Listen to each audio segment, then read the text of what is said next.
Welcome back, Novello Nation, to another episode of the Aaron Novello podcast. I have with us a real estate investor, wholesaler, flipper extraordinaire, Mr. Adrian Rodriguez. I've had the good fortune of knowing Adrian for probably about 4 or 5 years. We bumped into each other because we both do a lot of transactions. I appreciate you being here, brother. Thank you for taking the time.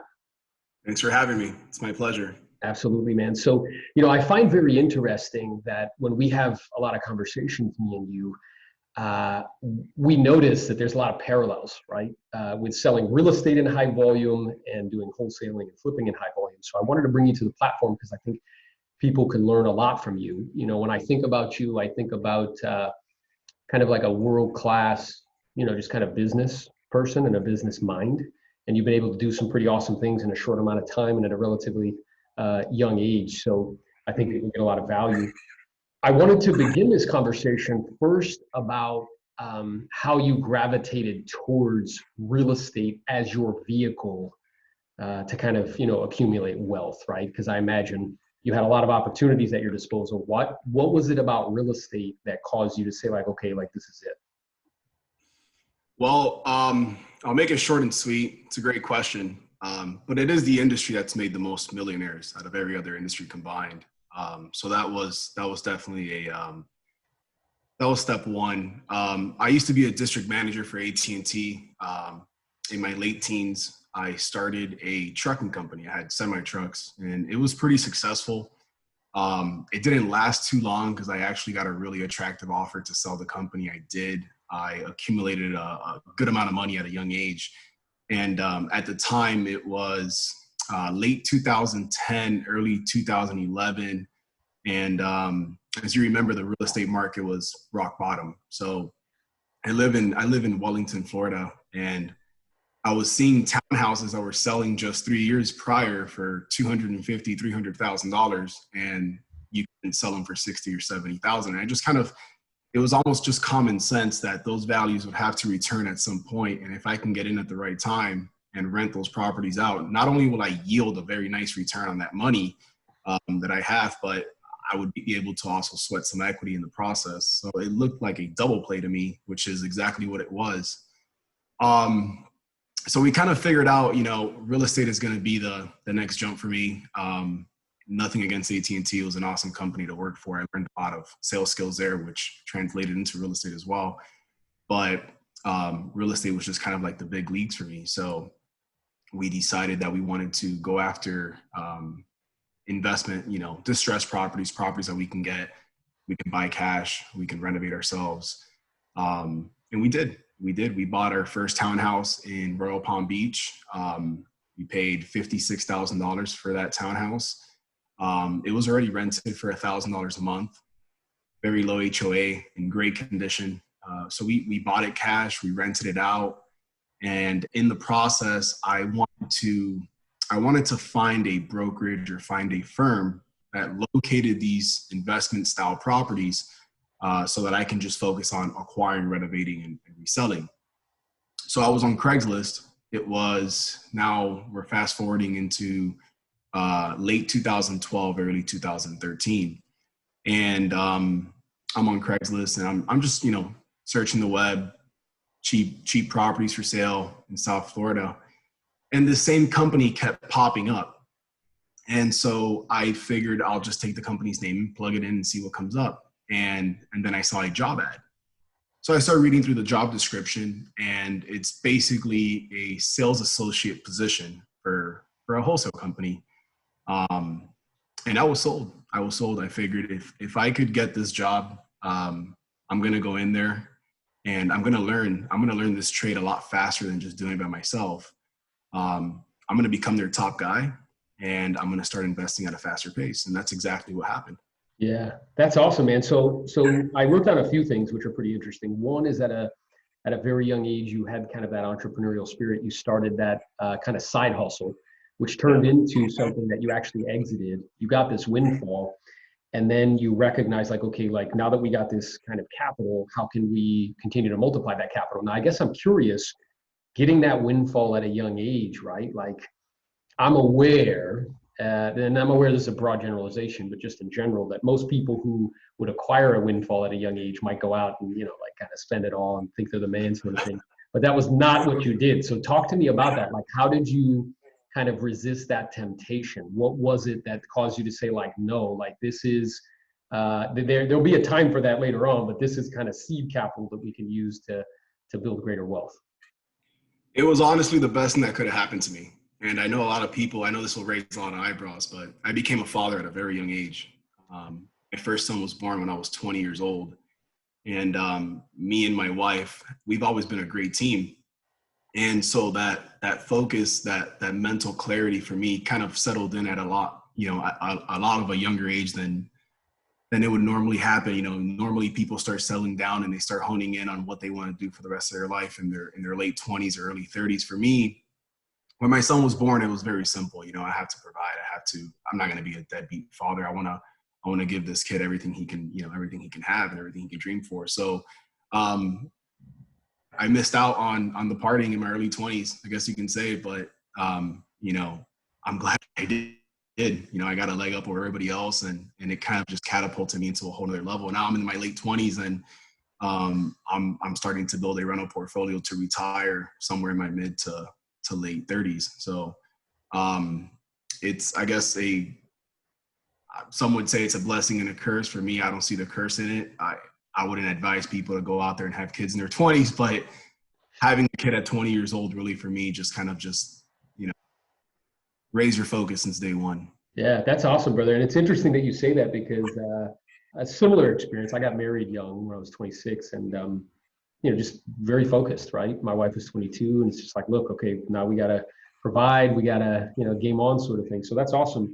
And then the other thing that I'm aware of that I wrote down, which I think is pretty interesting, is you recognize that by aligning yourself with someone or an organization, which are run by humans, right? People at those organizations, where you could learn, where somebody could pour into you kind of knowledge and systems and processes and procedures, was a valuable use of your time. And I find that, a lot of folks, they kind of imagine, they're like, oh, I'm just going to just go out there and do it on my own, where I know you've spent, I think it was like 3 or 4 years, like just acquiring knowledge and acquiring information. So talk to me about that, like that mindset of like, okay, it's not like I have this huge ego where it's like got to be me at first. It's like, okay, well, let me go learn from people who know how to do this at a high level. Absolutely. Absolutely. I think one of the biggest lessons to learn, if you want to be successful in any trade, is you need to go find who's the best at that trade and do whatever it is that you need to do to have them mentor you and have them teach you the ropes, even if you're taking a loss, even if you're driving around dropping signs. And that's what I did. I found the largest real estate wholesale company in Florida, and they were located in Fort Lauderdale. I was living in Wellington, so it was about an hour drive from door to door. And I did that. I did that for 4.5 years, to be exact. I would be there at 9 o'clock in the morning. I would leave there at 9 o'clock at night.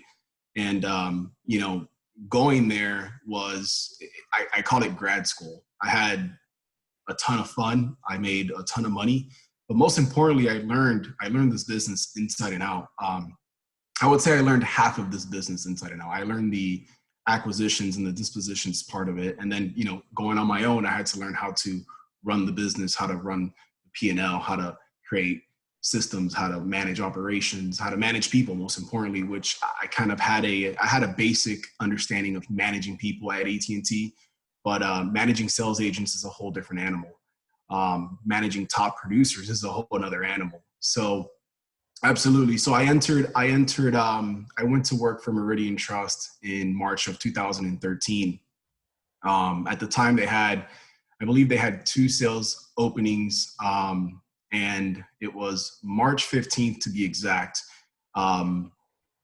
Myself and Chris, who's my business partner, were hired exactly the same day. And we came to a team of 5 guys, and they were great. They were awesome with us. They taught us everything. They would take us on ride-alongs and teach us this is what we're looking for when we come out and we inspect these properties. This is how we acquire them. This is how we sell them. This is how we find investors. You know, all the ins and outs. Very, very awesome. Very awesome guys. Very family oriented. It made it very easy for us, to be honest. And I had a lot of support too. From management. I had a lot of support. Just overall, they were extremely hands-on with the learning, which made it very quick for us to get up and running. And so we did. We started selling houses. I want to say 5 months after we got there.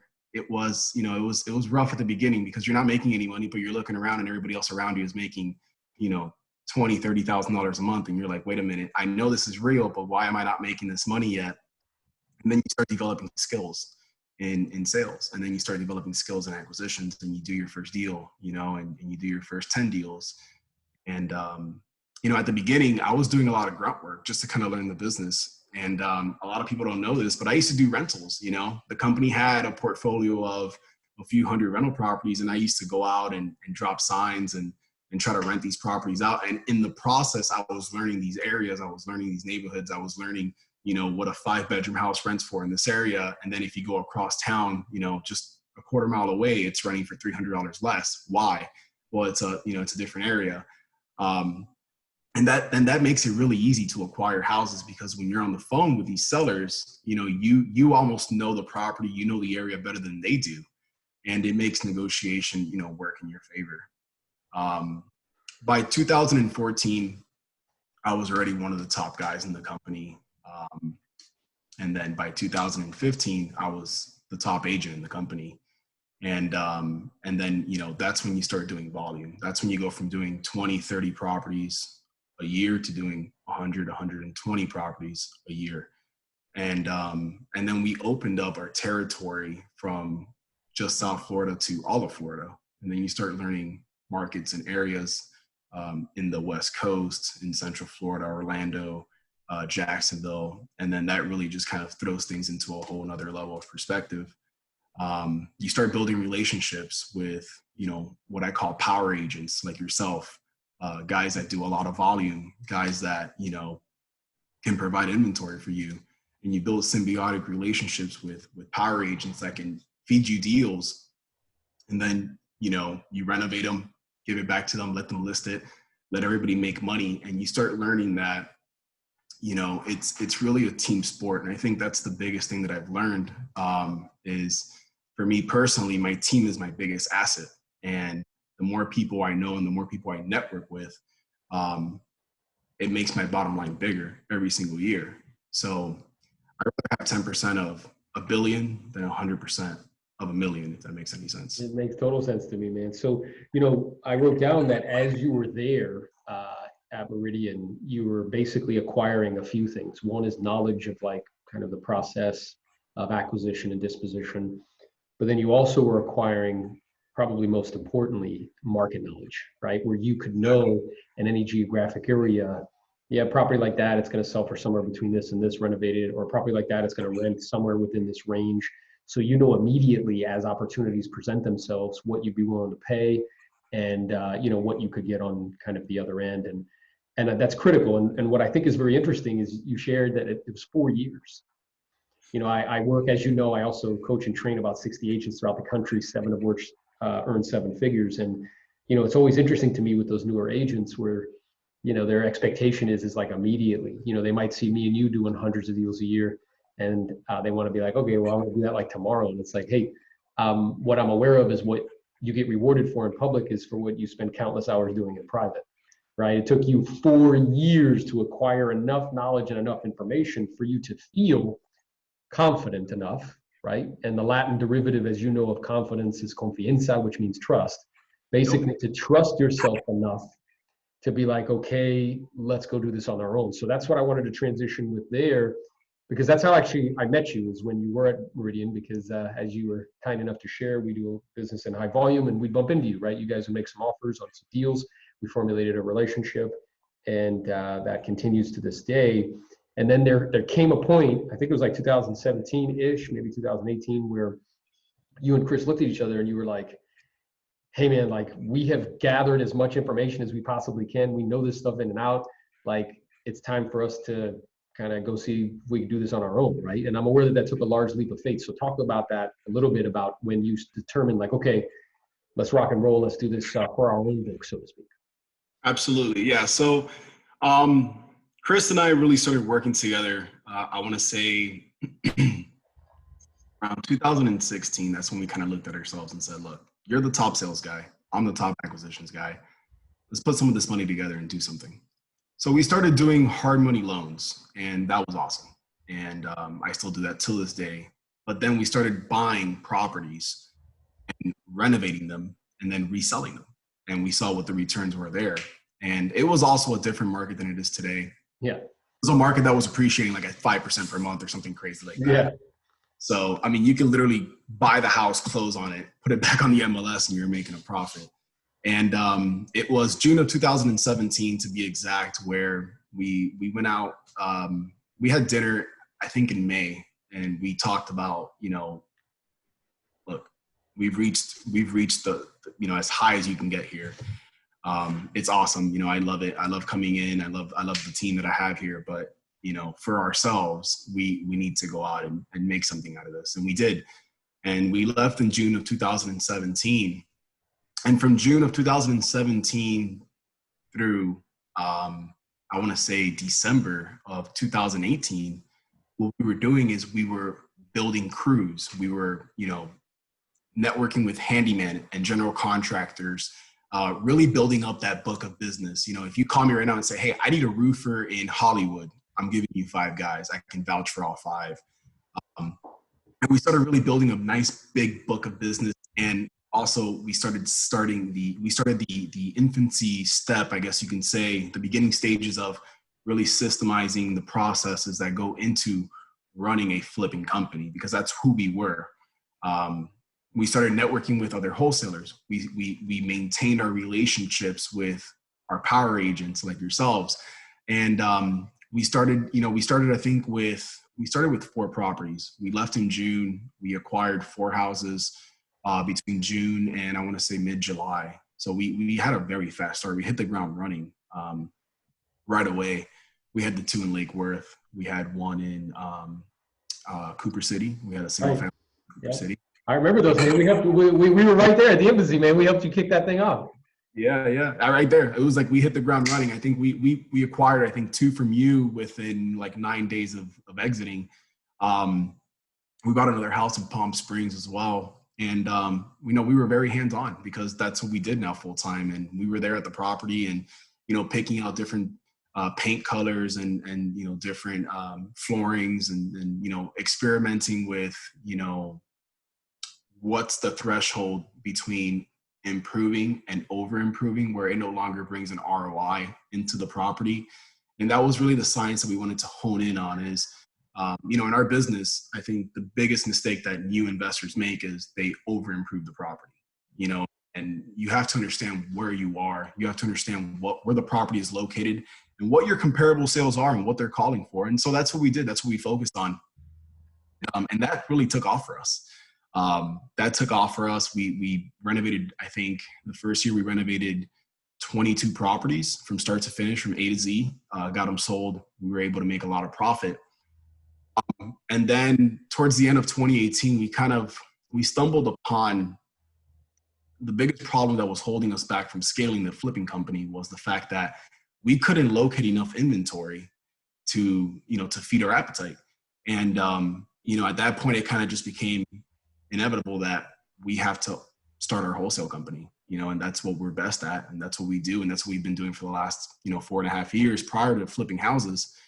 And that kind of just, it was just kind of like the obvious thing, you have to be in control of your inventory if you want to scale the flips.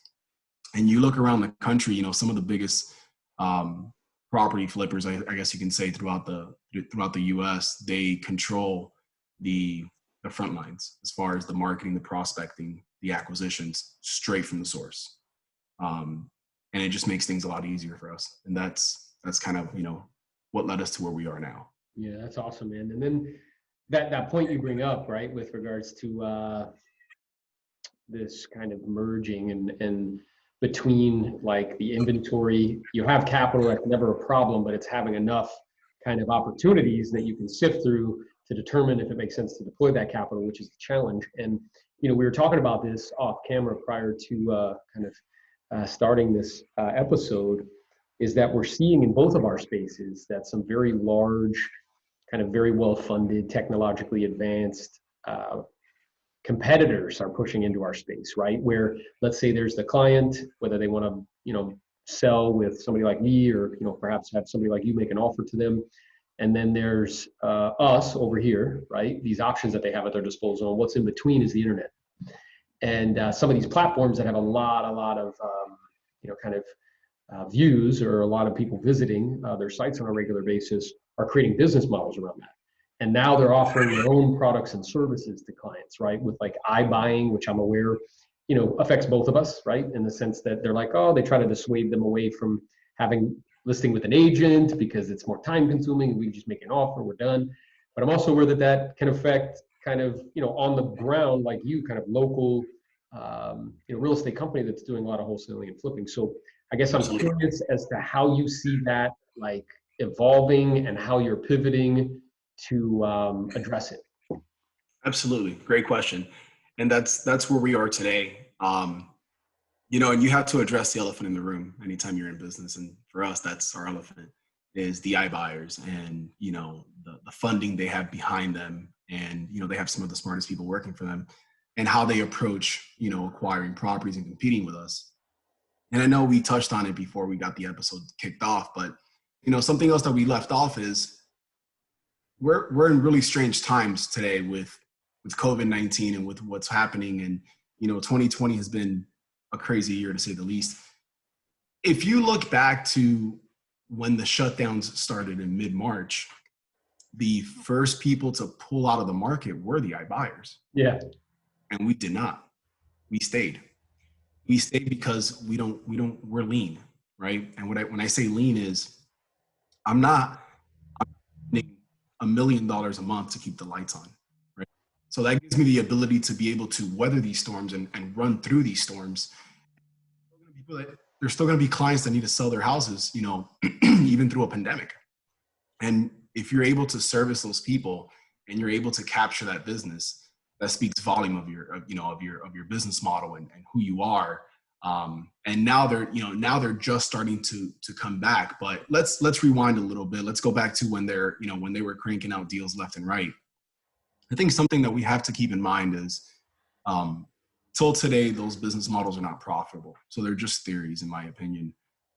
Not saying that they cannot become profitable in some sort of avenue or some sort of, other option.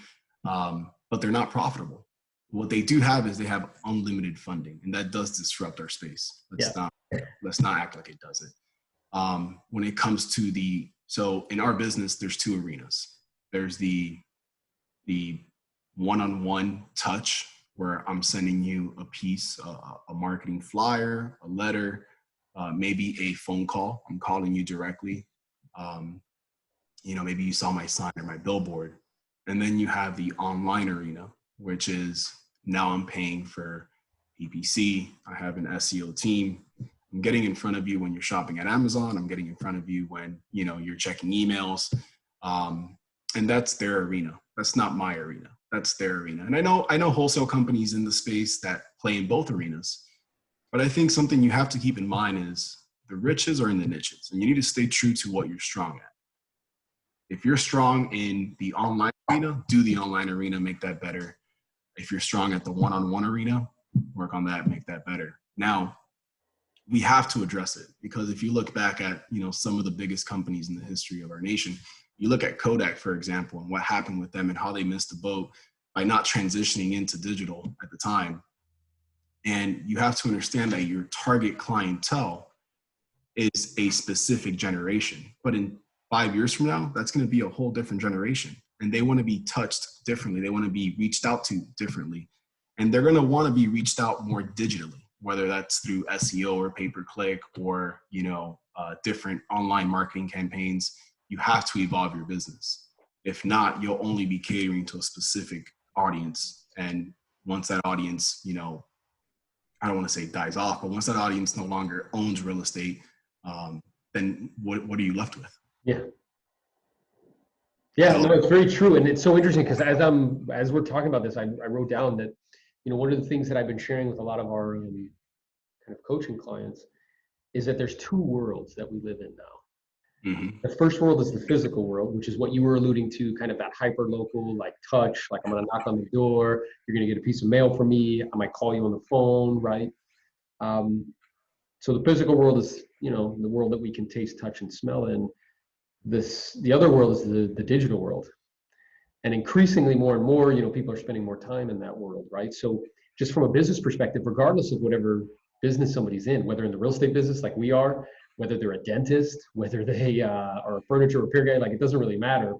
What I'm noticing is that it's not optional, as you were mentioning, to not have a presence in both.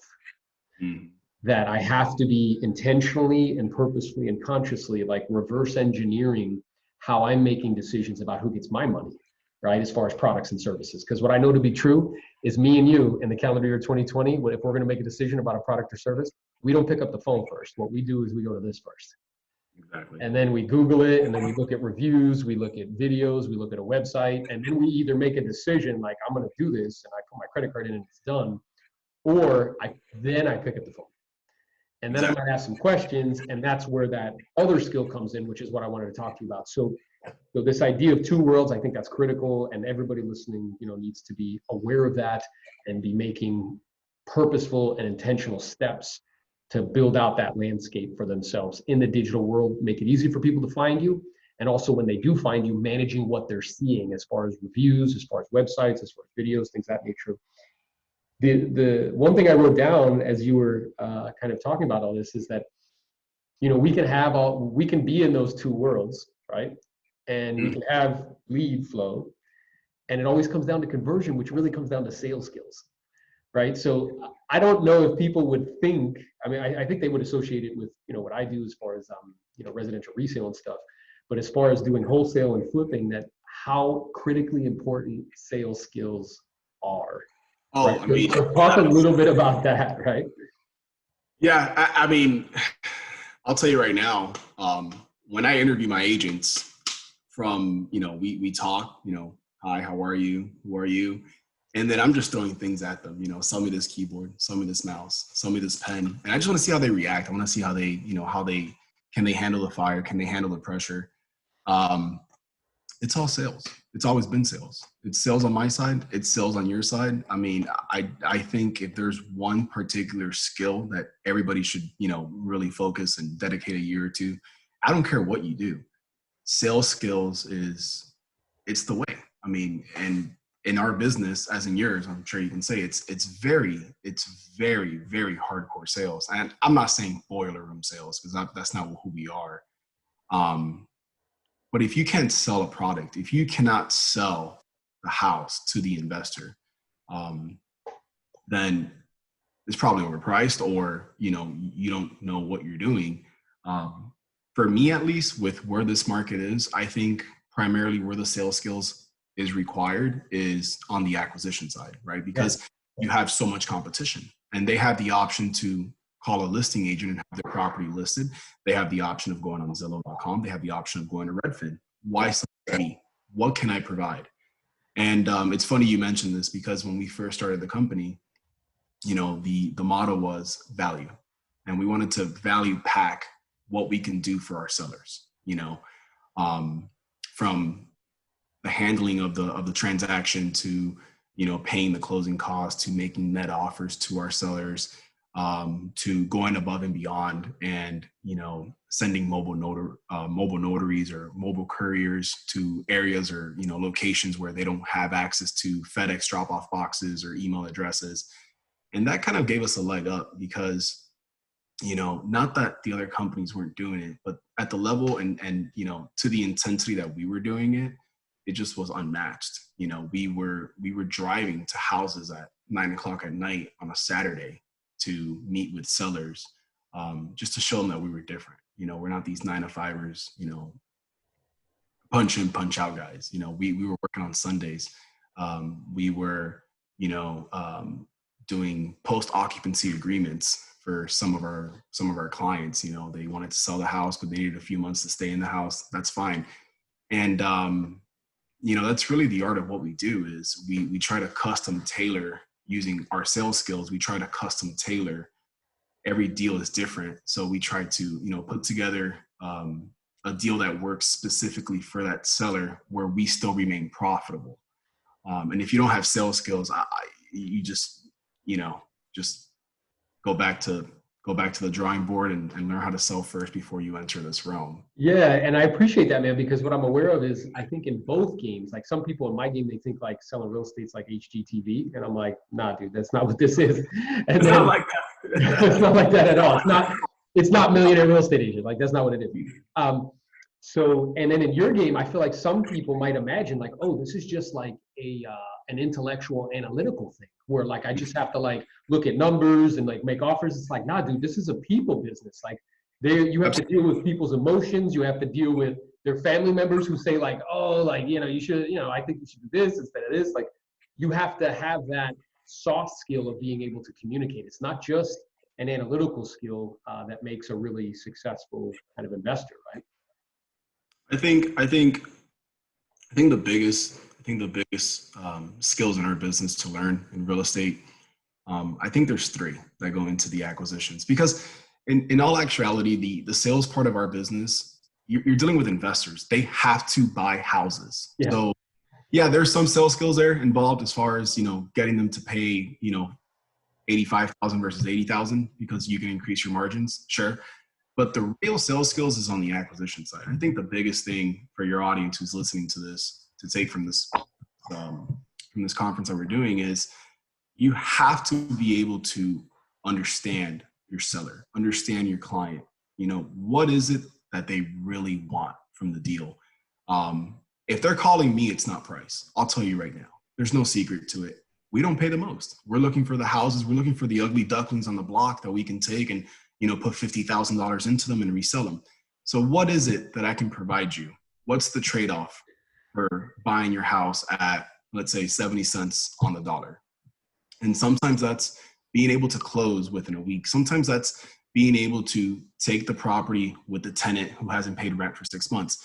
Sometimes that's, I want this to be as hassle-free and stress-free of a deal for me because I have, something personal going on with family. And that's the reason why I'm calling you to begin with, if you catch my drift. And so that's step one. Step two is understanding how to structure that deal so that it works for both sides. And what I mean by that is it must work for your client first. So if you're not making, that $20,000, $30,000 rip that you want to make, that's okay. Wait, structure the deal for your client first. Okay. Run your numbers and make sure you're turning a profit in your worst case scenario. That's number two. Number three, and I think it's the most important one, is close. How to close. And if you can learn those three things in our business, I think everything else is, everything else you'll pick up, whether it's on YouTube, online.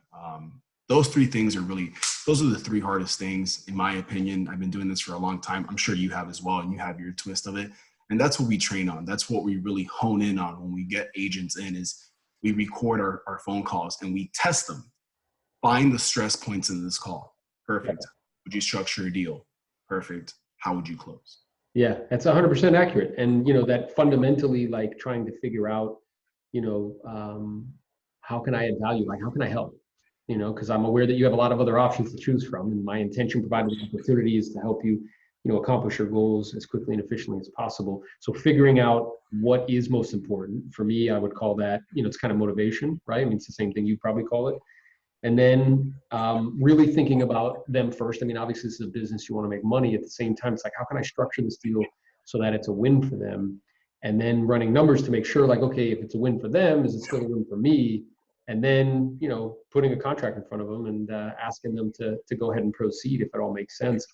And then the other thing that I really appreciate about you, and that's why our relationship has been as kind of long and as mutually fruitful as it's been, is that, you understand that it's okay to leave a little bit of like a little bit on the table, so to speak. Like I'm aware that, I've been doing this long enough. I mean, as you know, I've been selling over 100 homes a year for the last like 8 years in a row.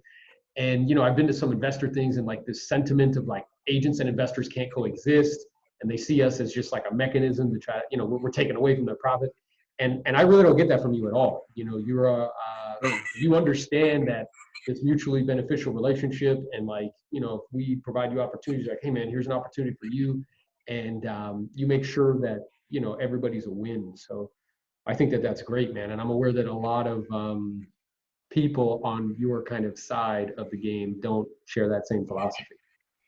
And I don't know why that is. I mean, I think you have to eliminate ego out of the equation, right? I mean, I'm a licensed broker. I can list my own properties, and I've given you properties to list because I know you can sell them for more money and faster than I can. It's that simple. That's what you do. That's your craft. That's what you're a master at. And there's nothing wrong with that. As a matter of fact, I make more in the long run because I'll net more money and I'll get the property sold faster, so I can reinvest those funds a lot faster. And that's a very misconception, in my opinion. I think you need a team of our agents. You need a team of contractors. You need a team of handymen. I know investors that look at their handyman and their contractors as they're just trying to rip me off and, charge up the wazoo for this renovation. And I'm like, well, you're at the end of the day, you're getting what you're paying for. So, I'm not saying that there shouldn't be accountability on that side or, teaming up with agents, but I'm just saying you can build really good relationships with agents and they'll feed you deals and you'll feed them listings and contractors that'll feed you distressed properties that maybe they went to go bid on and the seller doesn't know if they want to sell the house or if they want to renovate it. And you feed them projects. I think teamwork is really if you want to scale and you want to do this big and you think you're going to do it by yourself, you're wrong. You need a team and everybody needs to eat at the same table and you'll be fine.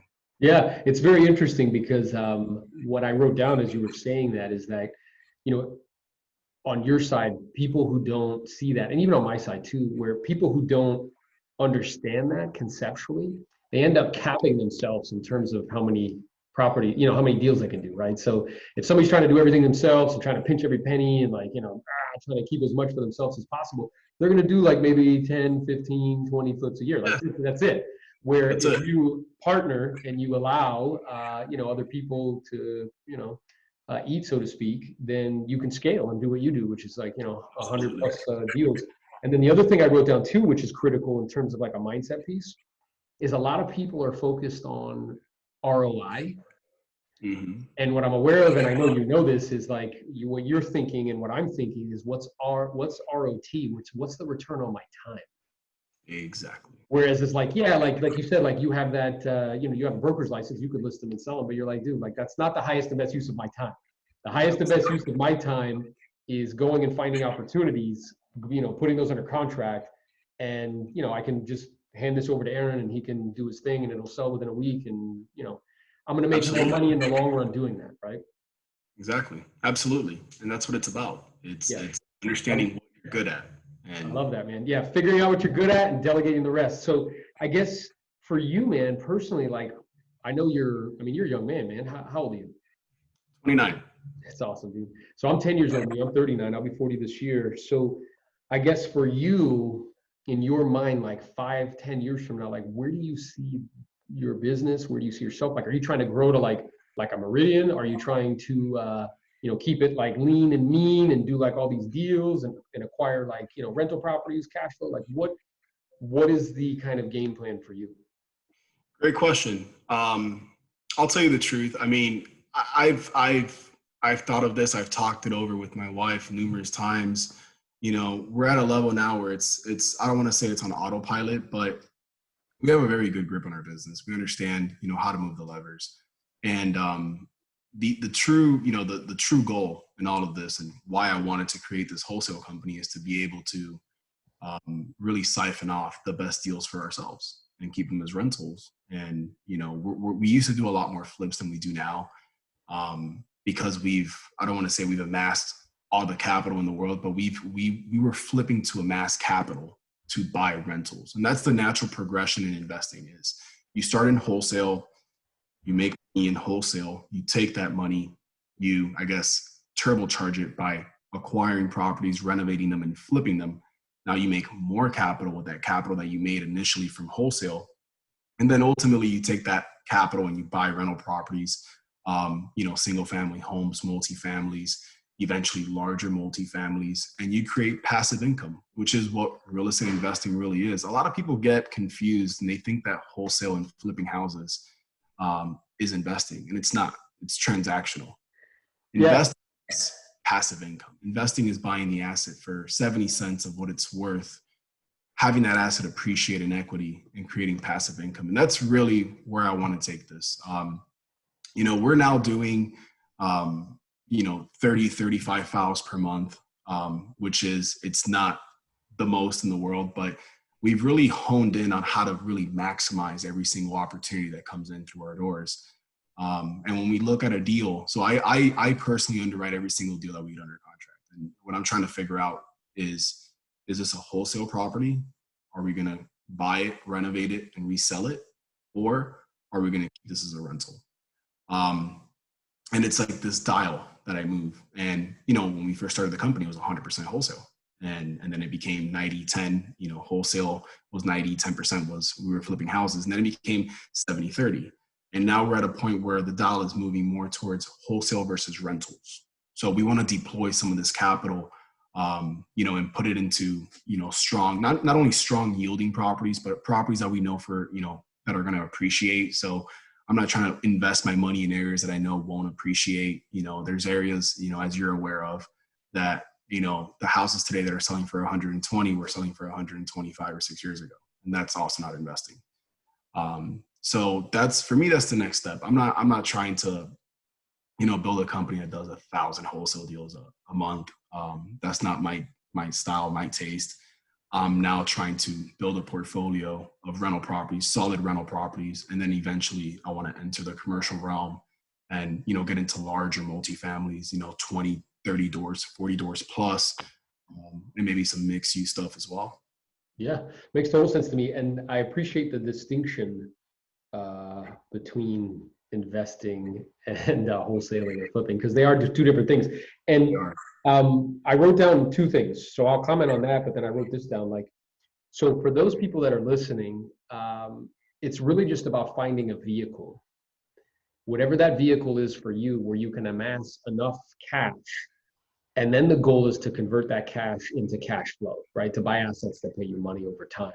And what I hear you saying, Adrian, is that you use the vehicle of wholesaling and flipping to amass enough cash. And then as time progressed, began to deploy that capital for the acquisition of cash flow. And then the other thing is, I read a book, which I think anybody who wants to deploy capital in any form or fashion should read. It's called What I Learned Losing $1 Million. And this guy, he lost like $1 million in the span of 4 months, in the 80s, right? He was a commodities trader. Mm-hmm. And he said there's a myriad ways to earn money, but there's only a handful of ways to lose it. And most of them are psychological. So if you can figure them out, you can avoid them, right?